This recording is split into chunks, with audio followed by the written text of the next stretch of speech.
Hello Aquarius, thank you for joining me for your weekly forecast for the Sun or the Ascendant for week commencing the 6th of August. Because the Sun is approaching a partial solar eclipse on Saturday this week, there is an opportunity to really take relationship matters seriously. But with Mercury tracking backwards in this area and the North Node also throwing 3 retrogrades this month, also in Leo, it may seem that some of what you're giving out in as positive as way as you may perceive it may not always be received in the way you mean. There could be misunderstandings. And of course Mars since mid-May has been in your sign, and that itself has created a desire to get things done and to push on with your own agenda. But our own agenda doesn't necessarily dovetail exactly with the people that we're involved with. So if you are in a relationship situation, as those last days of July showed, patience, give and take are going to be important. Now, Mars does continue to square with Uranus, and on Monday Uranus goes into a retrograde, which will last for 5.5 months. This happens each year. The interesting thing is that Mars actually reverses out of your sign back into the sign of Capricorn at the end of this week, which is a more psychological area for Mars, and that's where of course Saturn, your traditional ruler, and also Pluto lay in wait. So from the end of this month, for 1 month, a more psychological set of energies will shape up that will influence your situation. Now, it is also true to say that Venus moves into your sister air sign of Libra on Monday, and this is absolutely lovely, to be honest. And if you are single and you'd like to meet someone from a completely different culture or background, or has different philosophies to you, or who you meet through travel or higher education, or just hanging out in different places to your normal haunts, could be of immense interest to you. Especially as that partial solar eclipse is really saying to you, look, be open-minded about who you can link with. Don't be too guided just by Mercury's retrograde, which could create some almost immediate hitches, and Mars's clash with Uranus could see some tensions. It's almost like, as far as your emotional sector is concerned, that things can be overheated and frustration can build up quite quickly. So try to stand back from that a little bit, elevate yourself into the big picture, above Mercury's retrograde as well, and that partial solar eclipse and Venus moving are wonderful opportunities to make some really good things happen in the weeks to come.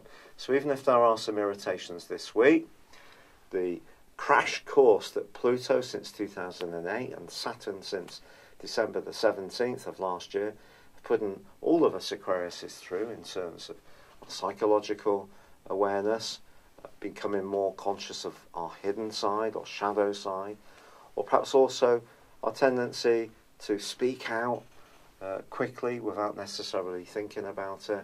All of that is going to come into play a little bit more on the back of Mars as reverse back into the sign of Mars. And I'll tell you more about that next time. But for now, thank you for bearing with me, because this video is late again because of not feeling so good. And I'd really appreciate your likes or comments, or if you've yet to do so, please do subscribe to this channel. Thank you. Hello Aquarius, thank you for joining me for your Sun or Ascendant forecast for August 2018. A lot of astrologers are going to be talking about on YouTube particularly the number of retrogrades there are this month. And it is true your co-regents of Saturn and Uranus, at least from the 7th of this month, are going to be tracking backwards. And it's also true that Pluto is in rewind, and both Saturn and Pluto are going to be joined by Mars on the 13th, also in this very sensitive 12th house. So I do feel that as far as Aquarius people are concerned, there is some merit in thinking very carefully about what these retrogrades mean. The 12th house transits that Saturn and Pluto are going through are really quite challenging. If you think about it, Pluto is about revelations, but it's also about secrets. It's about power, but it's also about transformation. It's about the underworld. It's about betrayal, but it's also about ruthless desire. So that's a lot to put in the 12th house which is very much to do with our past, to do with our fears, to do with our anxieties. And then, of course, Saturn joined this location on the 17th of December last year. And Saturn, although it is the co-ruler of Aquarius, and therefore gives the more traditional side of Aquarius activity, the duality between the more traditional side and the modernity which comes from the zany energies of Uranus. Well, Uranus too, or Saturn too, I beg your pardon, that, of course, is tracking backwards. Now, in the 12th house, it is going to continue to be quite a tough old transit. I've just got to be truthful about that, rather than sort of be fuzzy about it. And it's about another 2 years that this is yet to run. But at the end of that 2 years, you and I will have completely transformed who we are, and will have a much healthier understanding of ourselves. We will have cleared up a lot of old debris. We'll have come to terms with a lot of aches and pains, especially of the emotional kind, and we'll move into the future as Saturn enters the sign of Aquarius with a much clearer understanding of who we are. But there is no doubt that with Mars stirring things up in Aquarius for the first 2 weeks of this month, and still clashing with our modern ruler of Uranus, that there can be some tensions, some frustrations, particularly with people close to us, particularly with things to do with our home, or if there are any emotional frustrations, these two could seem really quite hot to handle. Now, if you've been tuning in, you'll know that I've been suffering with rheumatoid arthritis, and this did come on not quite in the middle of May, but it certainly was manifesting itself around about from March, and this is an aspect which really speaks out to the condition I'm suffering, because 4th house is about structure and foundations in my body. 1st house is about the body itself and about overheating in some ways. So I'm kind of living testimony that that's a pretty tough right angle, and it has been going on since about the 2nd week of May, on the basis of a 3-degree orb between the exact square. So we've got 3 more weeks of that this year, despite this month, despite the fact that Mars is going to invert back into the sign of Capricorn on the 13th. So Mars moving into the 12th house can stir things up even more. So any past debris that Saturn and Pluto have been probing and creating restrictions around, or creating mischief, perhaps people have been coming forward in a less than pleasant way. And we've been finding out a lot about who we can really trust and rely upon. Well, Mars moving into the 12th house can see things that we've been considering in a more reflective way become much more explosive, with energies being quite choppy in terms of emotions. So just be conscious of this stuff. This is the real astrology. I read about deep astrology from the Leo King. Well, isn't all astrology about deepness? Or I read about the wonderment of Jupiter from Sunshine People that do YouTube astrology. I just try to be real and tell you about the planets in a fair way, which isn't fearful, it's just real. So what are the opportunities this month? Well, there's a fantastic one, to be honest, right at the start of this month, because the Sun from the 3rd to the 10th is squaring up with Jupiter. Now, Jupiter is a planet that requires some care, and ironically, I actually have this aspect in my natal horoscope. And people who know me well would say I'm quite an enthusiastic person, if a little bit shy. And if there is something that I really like, whether it's a track that grips me, or someone I think is just the real deal, or food I really like, I'll be keen to share that with the people I truly care about. So the square can be very positive. It can also make us very generous. So the Sun is in the 7th house, which is about relationships, and Jupiter is in the 10th house on the solar horoscope for Aquarius, which is all about work. And it's about the people we interact with in our worldly interactions. So there's an opportunity between the 3rd and the 10th to meet someone and make a fantastic impression. Just don't try too hard. Don't overgild the lily. Don't say something or pledge something that you can't follow up with a firm action. And you can really turn this to your benefit. Now, of course, on the 7th, although Uranus goes into a retrograde, could make you think a bit more about some of the freedom you've needed. 1 minute being close, 1 minute being a bit more up close to the people we care about. I do feel it's Venus has moved that day into the sign of Libra on the triplicity of air, which is wonderful. If you're born right at the start of Aquarius like I am, that's going to be a delightful few days for having fun and just being with the people that we really like to hang out with. But Venus moving through this location is also about travel. It's also about opening our minds. And it's also about being open to people from very different backgrounds and cultures to us. Now, if you're a very Uranian Aquarius, who's very much attuned to people who are different, then this may be an echo of how you are anyway. If you're a much more Saturnian Aquarius, then it can be a call to action to try to put some of your more traditional way of thinking and being to one side, be a bit less fixed, obviously the quality of Aquarius, and be a bit more flexible, go with the flow, and just see what happens when it comes to invitations to socialise, be with different people, especially if you're single, just see where it might lead. Now, the 11th is obviously the big day of the month because we have a partial solar eclipse in Leo. So this is really exciting. An opportunity to bounce back from some of the challenges of the total lunar eclipse in Aquarius, which is actually happening today as I record this, because I am late doing these, which I apologise for due to my health issues that I've had recently.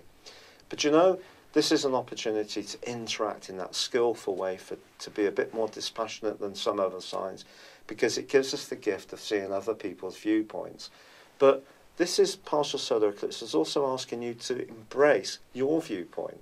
And if you've got skills, qualities, alluring energies, having the confidence to go out and interact with others. Now, of course, you'll be thinking, Patrick, you haven't mentioned Mercury yet. And it's true, Mercury is tracking backwards, and we all know that Mercury retrograde can be a right pain. But it can also provide opportunities. I really believe this. So although there may be some cross wires this month, through to the 17th, before Mercury goes direct on the 18th, there also can be something that can be unravelled, a puzzle can be solved around a relationship that has got some benefits to it, but for some reason or another there's been some confusion, people haven't quite understood where one another are coming from, so work at it is really the encouragement here. But Mercury retrograde, it is possible that if you go to an interview, someone could misunderstand where you're coming from, or you start chatting someone up in a bar, they may feel that you're trying a bit too hard when you're actually being ultra laid back, and in fact may not even be sure if you're that interested. Those kind of glitches obviously can happen. So if you're trying to arrange anything that's pretty formal, just ensure that you check out with the other person, send them an email and say, are you good to meet on a particular day at so-and-so time, so that they know that that was what was agreed, and that way you can mitigate and limit the more onerous implications of Mercury's retrograde. Now, on the 18th, Mercury goes forwards, but it doesn't emerge from shadow until the 2nd of September. So a bit of realism. Yes, things can really sort themselves out to a larger degree, but perhaps around a very important relationship, it may take a little longer.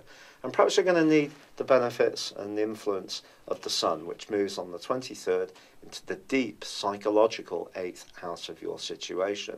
And because it's in the sign of Virgo, details and precision and really looking at things, at the minutiae of things, is actually going to be very helpful. Now, there is a full moon on the 26th, which suggests that anything to do with finances may need some care, balancing your incomes and outgoings in terms of everyday costs against your longer term planning. But the full moon does intersect the great link between Uranus and also Saturn that I told you about earlier. So I think this full moon can be largely quite helpful as long as you're working at your resources and conscious of what they are. So in the case of Aquarius, I've got to be honest, some of the people that are going to be talking a lot about these retrogrades may well have a point. It's not necessarily going to be an easy second half of the month, but it just depends on how hard you've been working on yourself. Remember, Pluto's been in the 12th house since 2008, and if you've really been working hard on your personal development, your spiritual development, the enlightenment of who you are, this won't be such a challenging month at all. It could be that your insights, your psychological understanding of others, and let's be honest about it, Aquarius people are usually brilliant at being armchair psychologists. This will help you to anticipate problems, understand where people are coming from, not take things personally, not create dramas in your mind. It really could be very helpful to you.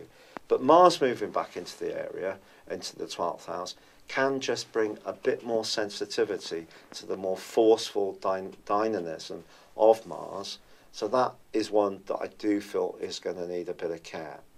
It's been a real pleasure being with you. I do sincerely apologise for being so late. I will try to do better next month as the medication and all the good stuff that I'm taking kicks in. I'm very grateful for any suggestions you may have made. I have listened to a lot and have changed my diet, and I am taking some important supplements. But for now, good luck. I'd love it if you would like or comments on this video, or if you've yet to do so, please subscribe to my channel, Real Astrology. Thank you.